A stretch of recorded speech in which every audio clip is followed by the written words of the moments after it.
merci beaucoup Alioune Guèye ci li gën a fës ci yéenekaay yi lan moo nekk sa tasse bi. Du café au lait. Du café au lait. Ouais. D'accord bi paa yow. Ndox. waaw lan ngay naan suba teel. non mais c'est amoon na café mais soo paree am na ngay naan ndox pour jaarale. D'accord café au lait. d'accord kii naan café au lait kii naan café. boo waxee xam nga boo waxee des fois ak su essoufflement yi ngay am. foog ngay naan ndox da ngay naan ndox. d'accord c'est désaltéré. ah waaw mais ci désaltère nu ñu koy waxee désaltération désaltèrement wala naan ndox. naan ndox. Victor Hugo dafay ñëw de. naan ndox nel naan ndox rek. comme démb yéen a fi nekk ah di wax ñàkk lecture élèves yi di wax tubaabu nit ñi léegi lu may waxati rek su ma nee nii rek damay laajte balaa ngeen maa vaar fii wala ngeen yóbbu ma TikTok léegi man li ma bëgg a xam mooy ñi yor wàllum ndox mi ñooñu noonu di jaay ndox est-ce que tamit duñu ñëw indil ñu ndox. ah yoon la rek. waaw matinal bi nii. ak café surtout yow ak Aliou nga xamante ni journaux yi ak yooyu noonu da leen di kii. ak café. waaw pour man café gi man ma mun a yeewu tamit waa café tamit. ak yeneen baax yi. yeneen baax yi waaw su ma dañuy bëgg lekk ngir gën a mën a. en tout cas table bi wéet na de table bi daal wéet na daal war nañ cee jóg nag. yoon la de. baax na en tout cas daal war ngeen cee jóg de sinon di ngeen xëy benn jour rek ma daal di xëy rek génn plateau bi ne leen maa ngi dem lijjanti lu ma yee quoi. daal di ñëwaat su boobaa. baax na kon nag waa ndox ak waa café war ngeen mën a ñëwaat ak waa ndékki ñu daal di ndékki rek bi ba. ñu ndékki waaw surtout genre Aliou bi. nga xam ne ndékki rek moo leen soxal. léegi dañuy desandeek yow bi pa non tooñu ma la damay wax nag dëgg bi loolu moom dëgg la moom. donc dañuy desandeek yow bi pa pour intervention du jour lan nga ñu indil tey. waaw tey nag dañuy wax ci wàllum aménagement gis nañ ni ñu ngi ci période nawet te suñu waxee nawet Sénégal wax wàllum inondation yi nag li ko waral fii Sénégal bëri na rawatina nit yi nga xamante ne dañuy dëkk ci nga xamante ne mooy yoonu ndox yi fu ñuy jaar. ak itamit le fait que Dakar dafa bëri nit parce que bu ñu fàttalikoo pas bu ñu fàttalikoo sax parce que suñu xoolee ci jàngatu Sénégal Dakar nan la composé wu. ci diggante atum dans les années 70 dafa amoon benn sécheresse bu amoon Sénégal léegi sécheresse boobu nag daa tax ba ñi nga xamante ne ñoo dëkk ci yenn zones yi amuñ ñi nga xamante ne bay moo leen doon dundal wala ñi nga xamante ne élevage moo leen doon dundal amatuñu lu ñuy dundee ñu ñëw Dakar pour espérer changer seen dundin wante bu ñu ñëwee Dakar sécheresse bi aussi daan na Dakar am na zone yoo xamante ne dafa amoon ndox amatul ndox mi ngi mel ni zone ay Mariste zone Grand Yoff yi nga xamante ne foofu ndox la amoon mais amatul ndox de ce fait am nit yi nga xamante ne ñoo dem dëkk foofu noonu.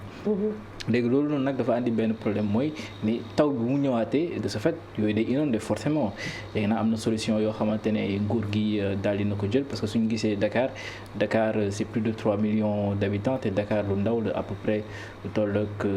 500 à peu près kilomètres carrés si Sénégal yi nga xamante ne 196 722 kilomètres carrés la léegi nag y a des solutions yi nga xamante ne réfléchir nañ si at yi passé président Macky Sall daal dina lancé benn projet def Diamniadio benn ville wante projet boobu noonu urbanistes yëpp d'accord nañ ni du lu baax ci Dakar parce que day gën a xatal Dakar waaye nag mais bi pas du lu baax ak Dakar ni mu xatee Sénégal yëpp mën nañ ne presque Sénégal yëpp a ngi Dakar waaw c'est ça parce que ñoom dañuy ñëw ci day problème bi Dakar la nekk mu andiwaat benn ville boo xamante ne biir Dakar la nekk parce que Diamniadio biir Dakar la nekk certes buntu Dakar la mais biir Dakar la nekk mais tey suñu jàngat bi dañ koy samp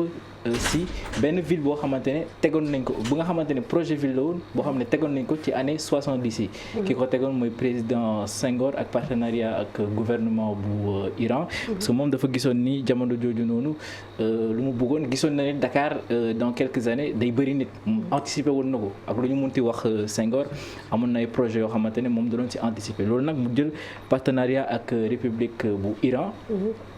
jamono jooju noonu nag ñu ñëwoon Sénégal bu fi teg benn projet boo xamante ne day amal benn ville bu bees ville boobu nag bi ngi nekkoon Mboro ñu tuddee woon ko kër Fara Pahlavi que boo déggee Fara Pahlavi nag c'était la femme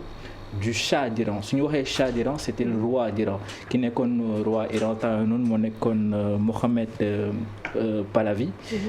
moom nag moo nekkoon Shah d'Iran kooku di Fara Pahlavi moo nekkoon jabaram moom nag ñu defoon partenariat ak Senghor ngir teg benn ville boobu noonu nag soo ko déggee ville industrielle lay doon maanaam day am ay industrie nit yi mun ci sukkaliku loolu noonu nag mu amoon partenariat diggante Sénégal ak Iran comme ni mu ko waxee wante am ay problème ñi nga xamante ne tax na ba mujjul am ndaxte ki nga xamante ne moo fa nekkoon Shah Iran di Reza Pahlavi moom dañ ko daanal parce que soo jàngee histoire dinañ la wax révolution islamique bu Iran bi nga xamante ne am na ci atum maa ngi lay xoolaat nii parce que ça c'est de l'histoire c'est de l'histoire parce que dañoo yaakaar ni projet vide yu bees yi yàggul Sénégal mais quand même li ma lay wax ni c'était dans les années 70 plus précisément 77 78 bi nga xamante ne Senghor moo fi nekkoon président lu xamante ne lu yàgg la donc Reza Pahlavi tam moo nekkoon Shah d'Iran loolu nag da doon matérialiser relation yi amoon diggante Iran ak Sénégal parce que du lu bees mais nag projet bi lu tax amuloon mooy révolution islamique bu am fële ca Iran parce que Iran xamoon nañ ne temps yooyu noonu c'était pas une république islamique comme actuellement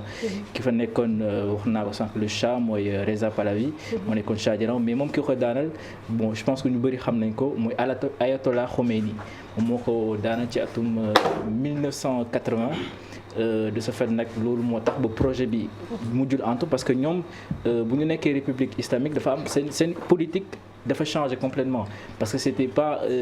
au final c'était plus dañoo amoon benn politique anti-impérialiste anti-capitaliste maanaam lépp li nga xamante ne dañoo bëggoon démarquer wu totalement ak li nga xamante ne moom la monde bi doon évoluer donc yenn partenariat yi nga xamante ne doon nañ ko am ak dëkk Afrique yu si mel ni Sénégal ñu mujj ko arrêté ba tax ne projet boobu noonu mujjul antu waaye terewul ne même su fekkee actuellement Iran république islamique la seetlu nañ ne année yi passé am na benn projet boo xamante ne ñëwoon na fi Sénégal muy projet ay taxi seen Iran yi nga xamante ne usine bi ñu ngi ko implanté woon Thiès juste pour wax ni jàngat bi juste pour wax ni na Sénégal quand même il y a eu depuis des années ay projets yi nga xamante ne bëggoon nañ ko teg en place ngir Dakar bañati fees comme nu mu feesee actuellement parce qu'on le rappelle encore une fois Dakar c'est plus de 3 millions d'habitants si superficie boo xamante ne c'est juste 0,3% de la superficie totale du Sénégal. D'accord merci beaucoup Bipa pour sa intervention amatina solo laay waxaatam parce que non seulement am na benn étude ci Sénégal mais aussi benn rappel historique boo xamante ni dina permettre réellement ñu xam fan la jóge tout ça mais quand même je suis toujours d'avis pour que vraiment yenn aménagement yi mën a am dindi ko un peu Dakar pour que aussi yeneen localités yi am ci seen wàll en fait c'est ça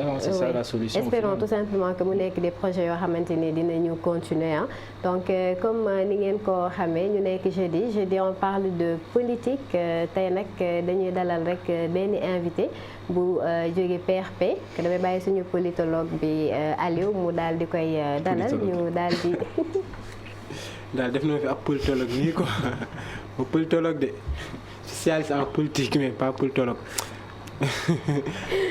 man de xoolal noonu laa lay indi woowee su ma jógee olofologue daal di dem politologue xaaral dinaa wër beneen tur bi donc Aliou dama lay bàyyi rek nga dalal suñu invité tey. effectivement comme ni nga ko waxee tey ñuy dalal kuy wuyoo ci tur Moussa Boye bokk ci PRP mooy parti républicain pour le progrès mooy parti Déthié Fall bi Moussa ñu ngi lay nuyu di la wax dalal ak jàmm. ñu ngi lay fay Aliou. di nuyu waa Sénégal di profiter aussi occasion bi pour nuyu seen internautes yi yëpp nuyu à travers eux l'ensemble des téléspectateurs et des téléspectatrices de votre chaîne et aussi tout le peuple sénégalais qui nous suit qu'il soit d'ici et de la diaspora. Très bien alors on démarre ci actualité bi concert de casserole démb yaa ngi woon ci mbir yi. waaye maa ngi woon si mbir yi bu baax sax. yaa ngi ci la nga doon def klaxon wala tëgg bool ak ñoom seen. bon maa ngi woon si lépp. Tu penses que Macky Sall recevoir le message bi. Exactement, je pense bien que le message a été bien reçu par le président de la République Macky Sall parce que boo xoolee historique bi depuis buñ ko annoncé jusqu'à présent ñu ngi gis ne waa nguur gi ñu ngi def lu ne pour démotiver les Sénégalais à travers le réseau. Gis nañ en premier lieu certains chefs religieux, certains charlatans entre guillemets qui disaient que bu ñu defee kii concert de casserole bi ay jinne yu nekk Sénégal dinañ yeewu ma ne puisque ñoom am nañ xam-xam pour gis ne jinne Sénégal yi moom dinañ yeewu waroon nañu mën a am xam-xam pour mën a nelawloowaat jinne yooyu donc tout ça pour montrer que effectivement fexe nañ le tout pour démotiver les Sénégalais mais les Sénégalais étaient déterminés à faire de telle sorte que ce concert soit réussi parce que nag en réalité boo xoolee lu waral concert bi mooy notre démocratie est vraiment en lambeaux actuellement keroog bëggoon nañoo def manifestation le 17 et que ñu tere ñu ko donc man dama jàpp ne bu ñu bàyyi woon ñu def suñu concert bu ñu bàyyi woon ñu def suñu manifestation concert de casserole bii du am mais puisque les droits des Sénégalais sont confisqués par le président Macky Sall donc lenn rek lañ dese woon muy def des activités yoo xamante ni moom du ci am benn contrôle loolu noonu moo taxoon le président Ousmane Sonko à travers la coalition Yewwi Askan Wi oote pour que ñu def ce concert de casserole et que lu mu ci jublu woon mooy lan mooy ñi nga xamante ni amuñu les possibilités de participer à la manifestation ak ñi nga xam ne bon mënuñu dem participer à des manifestations parce que ces manifestations sont presque toujours réprimées ou bien interdites donc mu ne leen kon yéen ñëpp képp ki nga xamante ne àndoo ci politique président Macky Sall war ngaa mën a taxaw soit sa balcon soit sa buntu kër soit sa terrasse nga def un concert de casserole pour montrer par rapport ak manifestation interdite yooyu noonu sax seen leader si yooyu lañ ko jàppee mais est-ce que yéen forcé woo leen ngir parce que bon homme politique yu bëri dem prison promotion lañ ko jàppee est-ce que utiliser woo leen ko ngir amal promotion si seen leader non képp ko xam président Déthié Fall xam ne c'est un républicain moom am na yoo xamante ni du ci dugg il a été comme nu ko Sénégalais yëpp gisee kidnappé devant vous parlez de kidnapping? Oui, c'est un kidnapping. Pourquoi? Parce que man mënuma concevoir koo xam ne dafa nekk ci siège am siège bi nga xamante ne c'est du domaine privé recevoir foofu ay leaderu coalition Yewwi Askan Wi président Khalifa Sall génn am lu muy lijjante problème bi benn problème xaw a am ci suuf moom mu wàcc pour xool lan la boobu noonu fekk na foofu presque tous les leaders ñoom Cheikh Tidiane Youm ñoom doyen Habib Sy ñoom Khalifa Sall bu mu ñëwee ñu seppi ko ci ñoo ñëpp kidnappé ko yóbbu ko. kon da ngeen jàpp ne moom lañu visé woon. mais c'est la réalité parce que jour boobu j'étais là-bas ñëpp a nga fa woon leader yëpp a nga fa woon mais ñoom dañoo ñëw seppi ko ci ñoom ñëpp. et pourquoi lui yóbbu ko. lu tax moom bon man dama jàpp ne. Macky Sall moo ko mënta baal lu mu leen def parce que boo xoolee tout le processus le président Déthié Fall a été presque le cerveau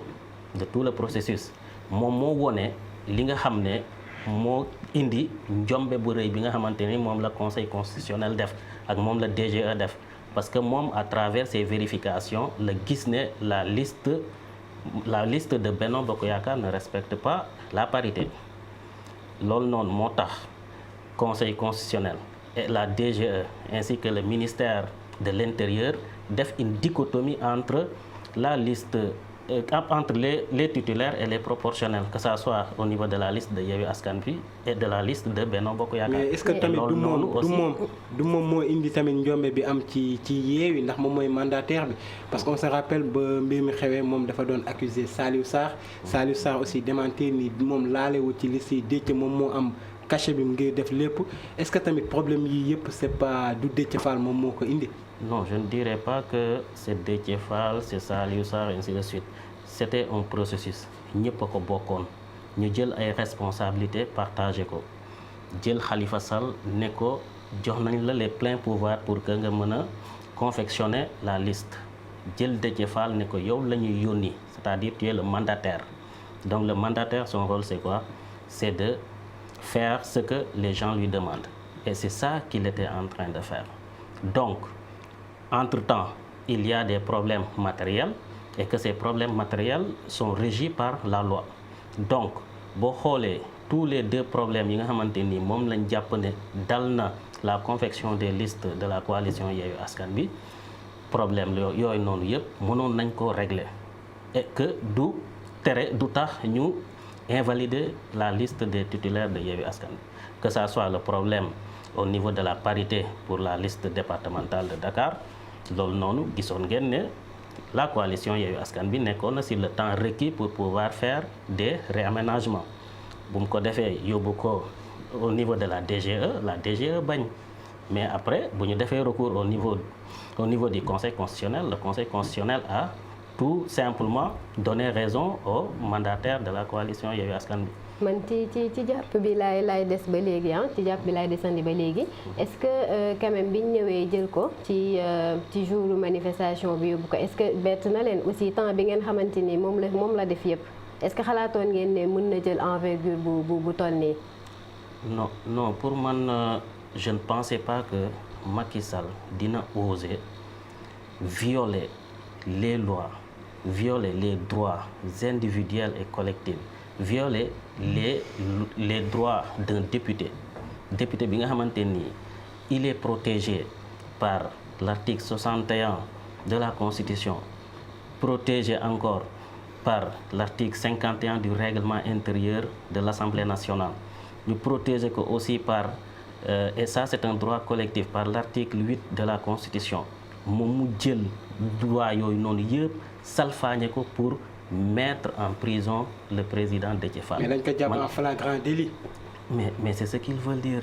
flagrant délit parce que manifestation interdite la ñu wax parce que ñu ngi koy toppee trouble à l'ordre public c'est pas participation à une manifestation interdite donc ça c'est du flagrant délit. ak rassemblement bi amoon jour boobu yëpp fi mu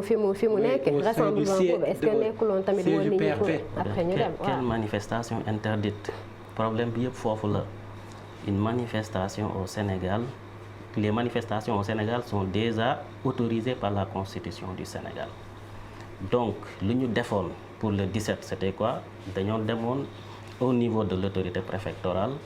dugal ce qu'on appelle une déclaration de manifestation. Et à notre grande surprise, au lieu que l'autorité réponde leen ci déclaration boobu deful lool moom dalee na ne effectivement la manifestation est interdite. Indi deux motifs et que motifs yooyu noonu mu indi noonu yëpp ça ne tient pas parce que bu ne il y a un risque de trouble à l'ordre public waroon naa wone lu waral ñu naan il y a un risque de trouble à l'ordre public et que lii boobu kese noonu doyul il fallait que mu montrer aussi que ne moom amul suffisamment de force de défense et de sécurité yoo xamante ni dinañ ko permettre mu mën a sécuriser la marche donc ces deux conditions ne sont pas réunies et lui il se permet d'interdire une manifestation qui a été validée par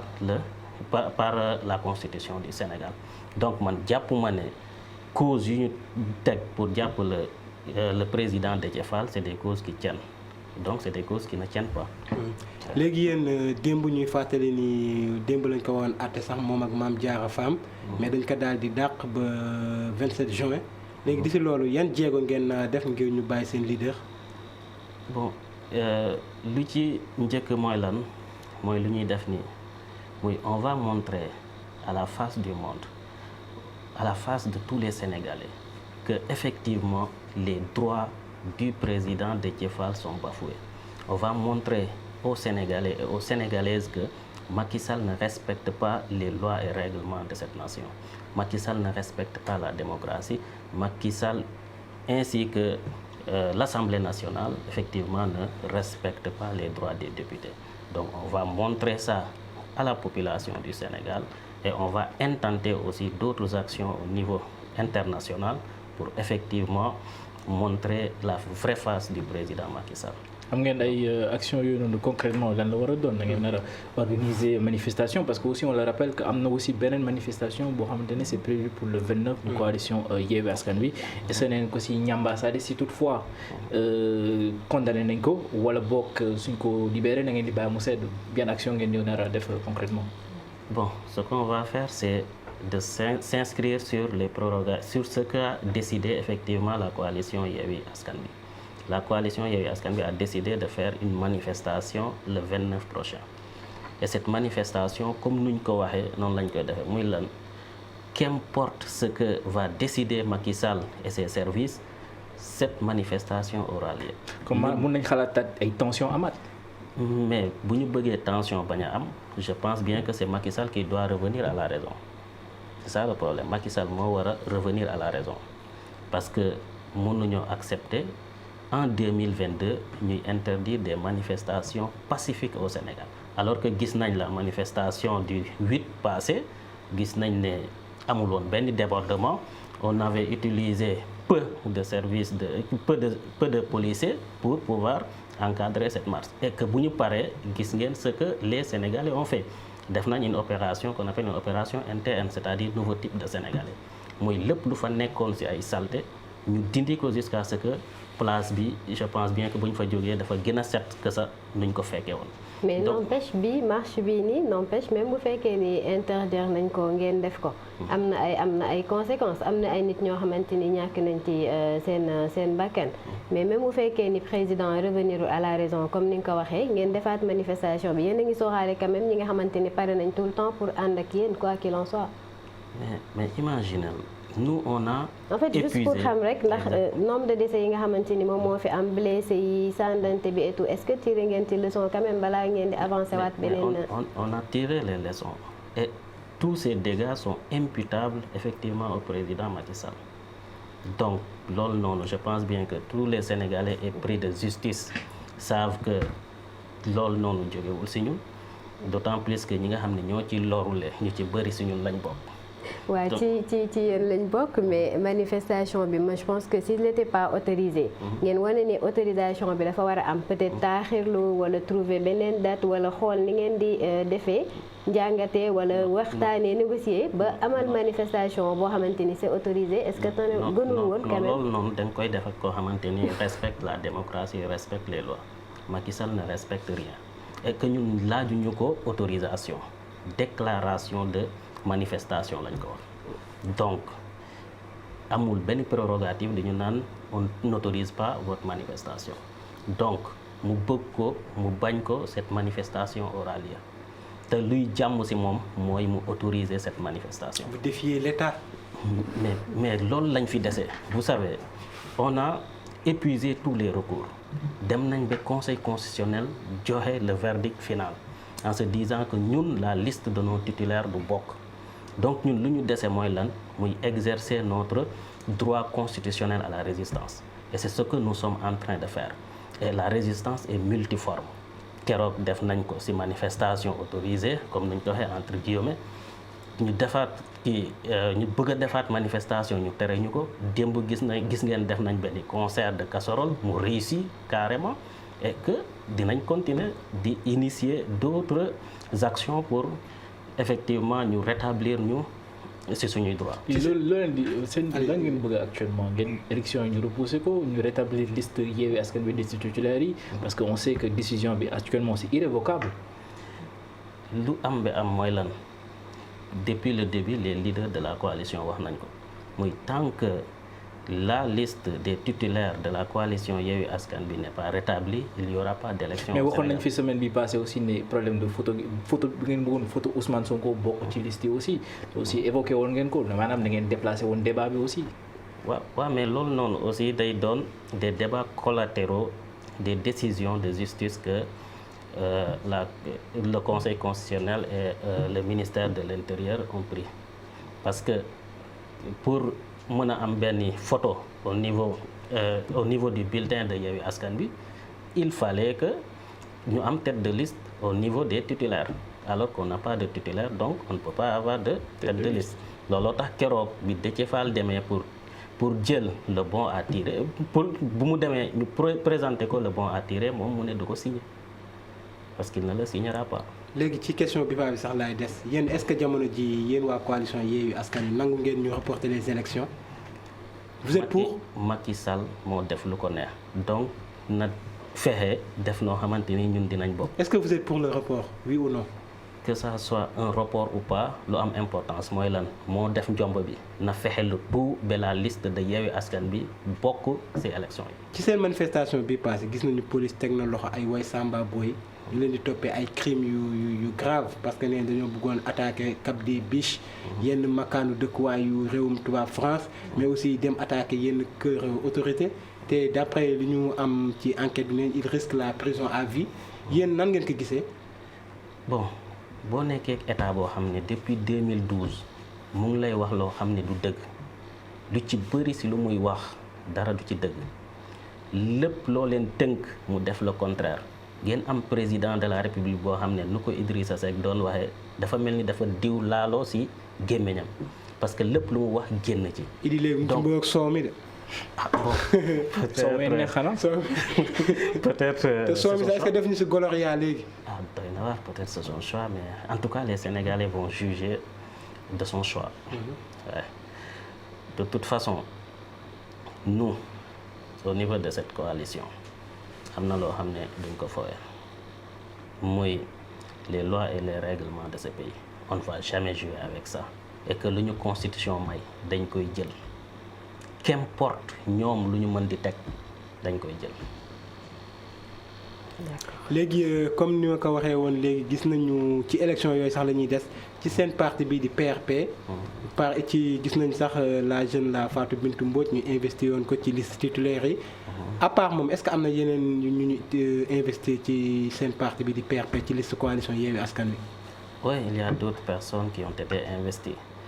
mais de toute façon pour man loolu amu ci importance. lu am importance mooy lan on avait une très grande coalition. parce que mbir mi dafa jóo coow au lendemain ba ñu génnee liste bi. ñenn ñi di génn naan man poste bi ñu ma teg position bi ñu ma teg neexuma et tout yéen PRP bokkoo leen ci ñu doon ñaxtu. non man je me dis que ñoom bu ñu demee ba jël seen lépp les pieds et les mains liés ñu jël lépp jébbal ko benn nit muy le président Khalifa Sall ne ko defal ñu ay liste nga dem déposer ko. jarul sax nga ñu koy indi mais demal nga déposer ko donc ñoom bu ñu demee ba def loolu pour man amatuñu luñ ci wax amatuñu lu ñuy protester parce que ñoom ñoo ko jox aval pour que mu confectionner les listes mais nag comme nu ma ko faral di waxee fii Sénégal la lépp luñ fi def yàgg-yàgg dina feeñ bu dee dafa am anguille sur roche sur la confection des listes yàgg-yàgg dina feeñ et que bu feeñee on va le dire Sénégal yëpp dinañ ci teg seen bët. Fatou amoo benn question ma daal di mën naa wéyal ah. d'accord bon man peut-être fi may laajte waate mooy Aliou yaa ngi koy laaj ñi nga xamante ni ñoom la ñu jàpp ci manifestation bi. li ñu leen di sosal man en fait réponse bi ma doon xaar aw ma ko ci. parce que bu fekkee ni dañ leen jàpp di leen waxal loo xamante ni defuñu ko wala ñu jàpp ñoo xamante ni peut-être bokkul ci ñoom duñu nangu ne ñooñu ci ñoom la ñu bokk. bu ñu juste rappeler que y a eu l'arrestation de bon on dit que c'est un rebelle du MFDC. oui Ousmane Kabiline Diatta ci seen manifestation 8 bi. oui juste pour mu leeralal ñu ndax ñi nga xamante ni ñoom lañ jàpp. même bu fekkee ni si yéen la ñu bokk d'accord bu fekkee ni tamit li ñu leen di wax ne amul. dinañ li ñu leen di waxal amul dinañ ut ay preuves et tout mais yéen à votre niveau en âme et conscience da ngeen jàpp ni ñooñu noonu ñu jàpp li ñu leen di waxal yëpp amul wala ñoo xamante ni bokkuñu réellement si yéen la en fait. non man dama amatul confiance si ñoom. oui mais yéen en fait yéen ñi nga xamante ni quand même yéen a doon manifester et que manifestants yi si opposition bi lañ bokk. oui tu sais c'est très facile di ut benn bouc émissaire man dama jàpp ne état lu mu bëggoon mooy que c'est les Sénégalais bañ a jóg pour dem manifester ji le 17 loolu noonu moo taxoon ñu créer un rebelle parce que boo xoolee ñi nga xam ne def nañ ci ay investigation yëpp muy ñoom Pape Alé Niang ak ñeneen wone nañ ne même turu waa ji sax tur bu ñu ne Ousmane Kabiline Diatta la tudd loolu noonu c'est faux waa ji il y a pas de Kabiline dans son nom il est turam mooy Ousmane Diatta donc bu ñu demee ba mën a fabriquer fen bu toll noonu excusez-moi du mot donc man mënuma leen a jox benn crédibilité. le reste tamit mënoon nga ko bëgg noonu ngeen ko jàppee en fait. jusqu'à la preuve du contraire un État qui ne dit pas la vérité à son peuple ne mérite pas qu'on ait confiance à lui. Très rapidement en 30 secondes 23 juin 2011 tey jilee ñuy màggal bés bi muy 11 ans ba loolu amee woon fii suñu réew Sénégal mu amoon benn mouvement ba tuddoon M23 ñoom sax xeex nguur gi fi nekkoon muy Ablaye Wade ba mu bëggee amal 3e mandat naam jàll na mais ba mu demee ci élection dafa daal di ndërmeelu yéen jamono ji est-ce que yaakaar ngeen am ngeen force ba ñooñu amoon ca 2011 am ko ngir mën a jàmmaarloog Macky Sall supposons bu bëggee yóotu 3e mandat. Bon man jouru tey bi c'est un jour vraiment symbolique man ba léegi damay fàttaliku les images de Macky Sall Bon, à ce moment, j'étais un enfant. Je venais d'avoir le bac, quoi. Okay. Voilà. Donc, vous me regardez les images de Macky Sall, de Marème Faye Sall, de Abdou Mbow, nous accrochez-vous au niveau des grilles de l'Assemblée nationale. Et que me gis légui manifestation au niveau de la place de l'Obélisque, ça mënatuñ ko def bay egg au niveau de l'Assemblée nationale.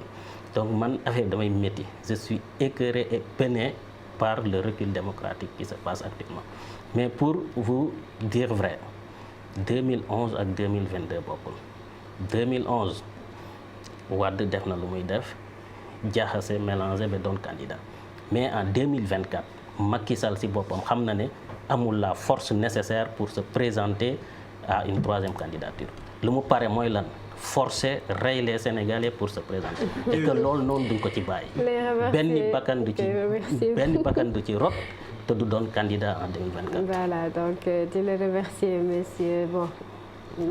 Boye. temps bi moo ñu waaw Moussa Boye temps bi moo ñu xaw a d'abord. Donc di la remercier ci présence bi di la remercier aussi si pertinence bi et tout. C'est moi qui vous remercie. Voilà, donc bi pa ma bàyyi la nga tàggoo. waaw maa ngi lay remercier Fatou di remercier Moussa Boye ci présence am tey ci plateau bi ak échange bi nga xamante ne am nañ ko par rapport ak état actuel de scène politique au Sénégal di leen jox daje ñun suba incha allah ñu teewaat fii ci seen matinale fii ci suñu label. Aliou. waaw comme ni nga ko waxee di remercier Moussa Boye mu nekk cadre PRP mooy parti Déthié Fall pour la pertinence du débat. ñu leen di jox di daje mbokk yi ëllëg bu soobee suñu borom avec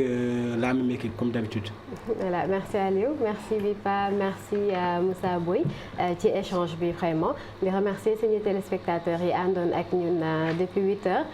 J'espère que débat bi c'était intéressant pour yéen tamit donc dañ leen di jox rek dig daje demain inchallah à la même heure avec la même team ak yeneen i invités. D'ici là, portez-vous bien, passez une très bonne journée et à demain inchallah.